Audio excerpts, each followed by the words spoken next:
So first of all, of course, this title is supposed to be provoking. Okay, ML engineers are real. If you're doing ML engineering, you're doing a real job and you're helping a lot of people. And I think that's the main discussion of this topic, like talking about ML engineers and what they are doing and what should they do. So first of all, a little bit about myself. I am an AI lead at HiAuto. We are a small startup company that is doing conversational AI, especially directed to the restaurant industry in the US.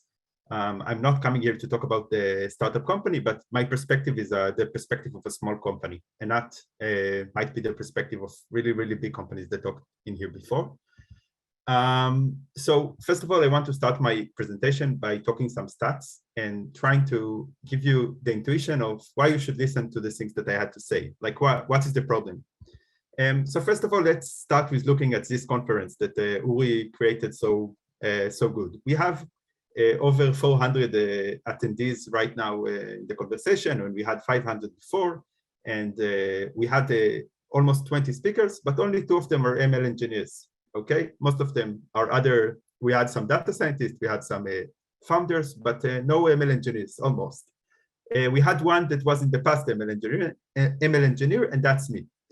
And also, when you look around, when you look at Facebook groups or even on LinkedIn, you don't see a lot of people that are currently doing this profession. For example, in LinkedIn, there are less than 100 people that are in all the closely related titles. If you're looking at ML engineer and deep learning engineer and MLOps engineer and all of that stuff together it's around 90 people. And in general, also when you look at LinkedIn, you don't see people with a lot of years of experience. I think that 90% of the people are with less than 3 years of experience. I found some with more than 3 years of experience, and only 2 people with more than 4 years of experience. And of course, one of them is working Google. So when you look at Israel, you don't see a lot of people at all. And the people that are doing this doesn't do it for a really long time.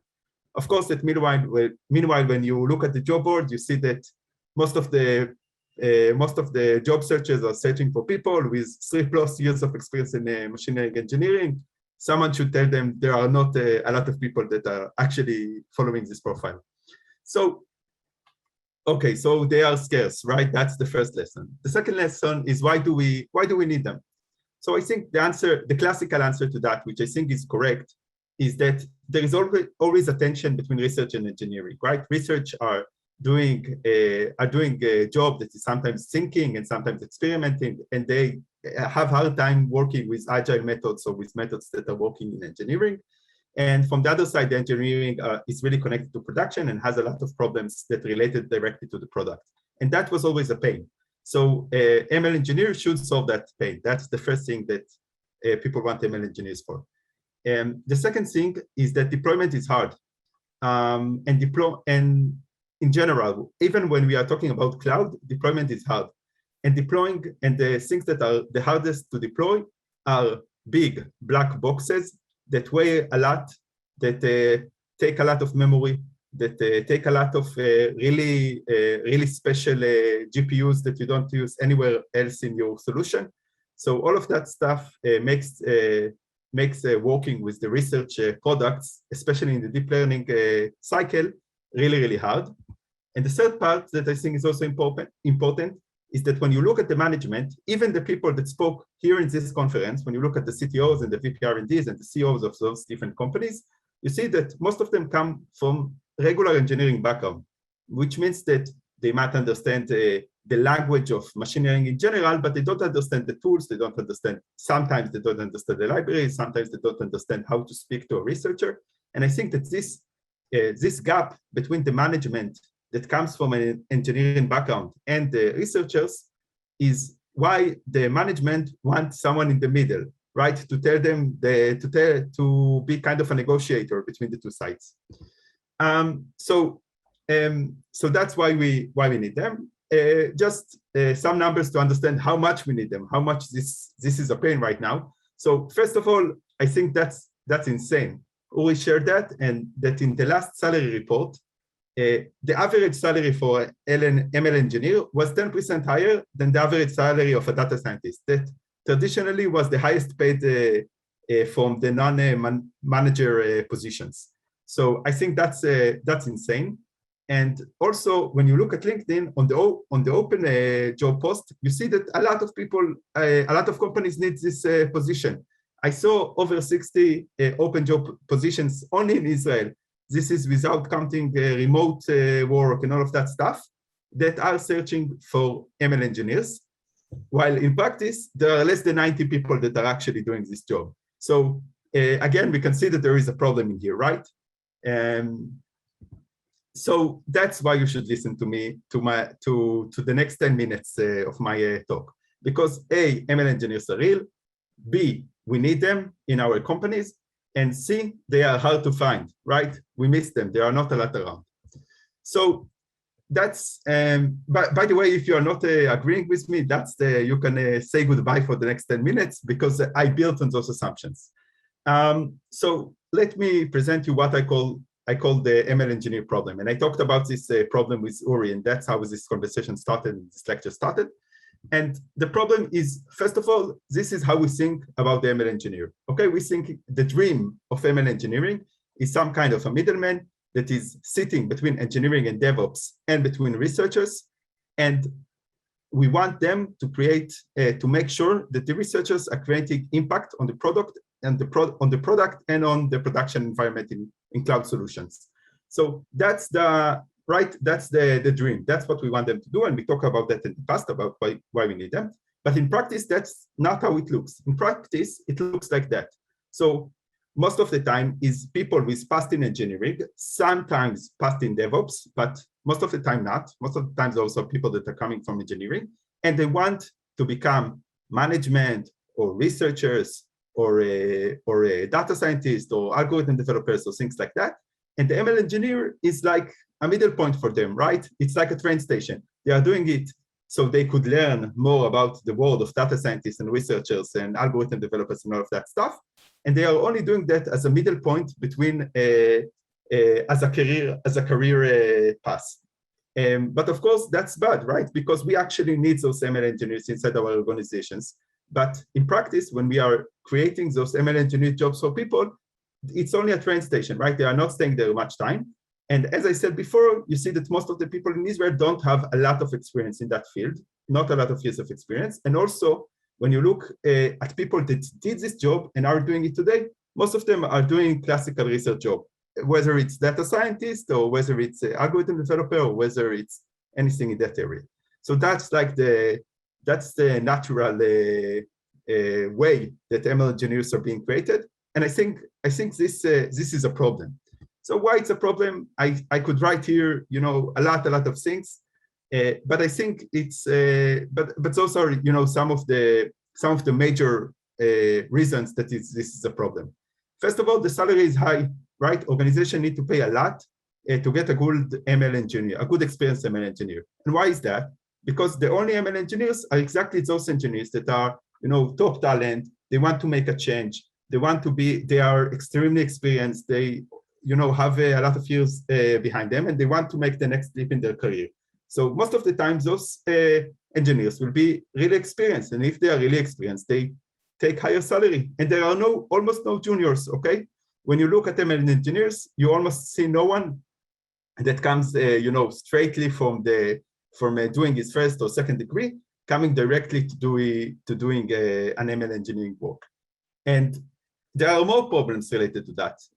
For example, there is a lot of buzzwords around the area, right? Because the ML engineering tools and the ML engineering environments are focused on convincing management in different organizations on how to use their tools, or researcher on how to use the tools or what they should use, and not focused on creating actual value for the people that might be the power users of their products, right? Because there are no power user of the products.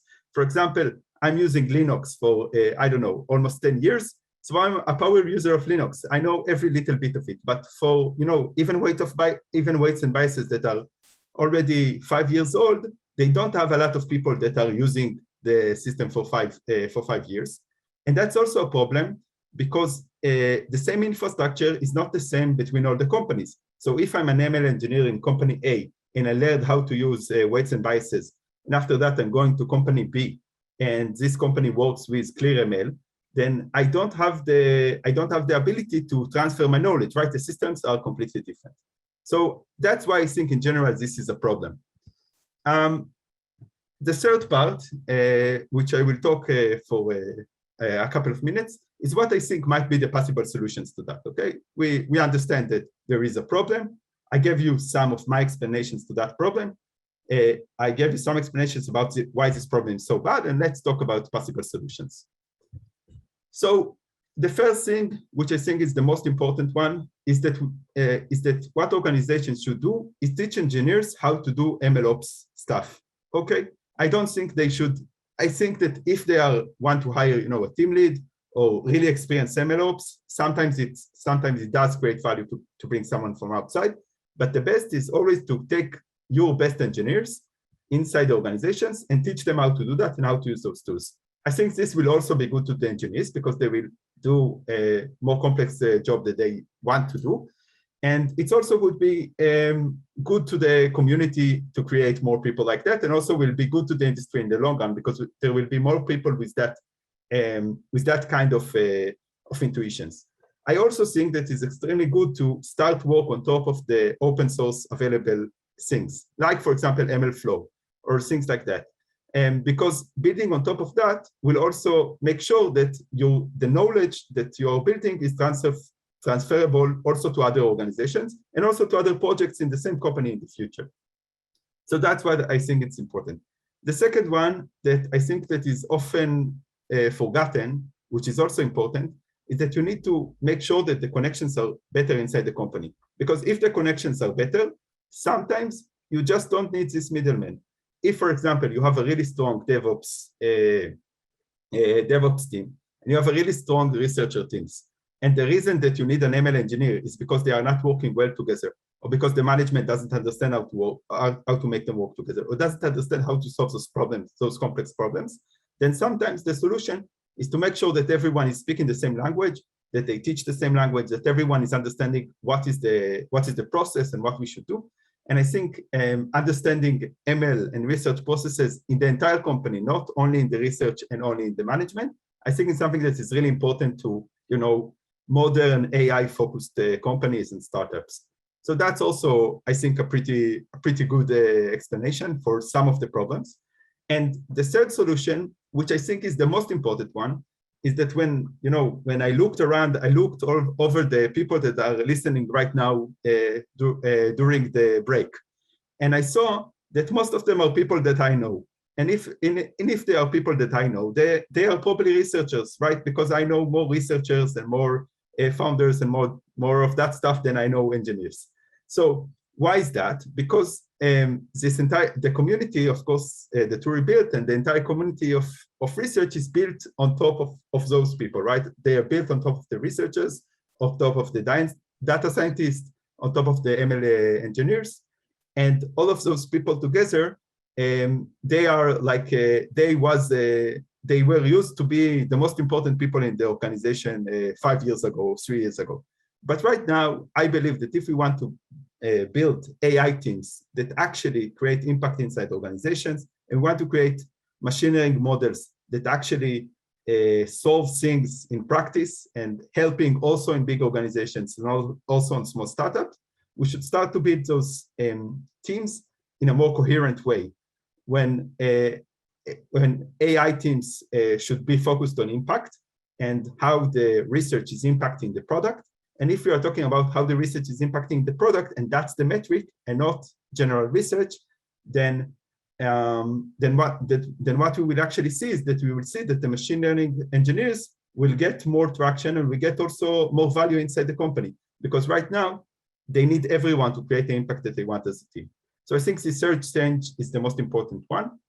And in general, I have 1 minute left. So in general, that's what we are trying to do in HiAuto. We are trying to build teams that are connected together with also engineers, and also about how to make communication good between engineers and researchers, and also about how to let engineers doing a job that traditionally maybe researchers will do. So if that's something that is interesting you, you're also welcome to contact me, and this is my LinkedIn and my Twitter and my email, and you can also ask questions afterwards. Thank you very much.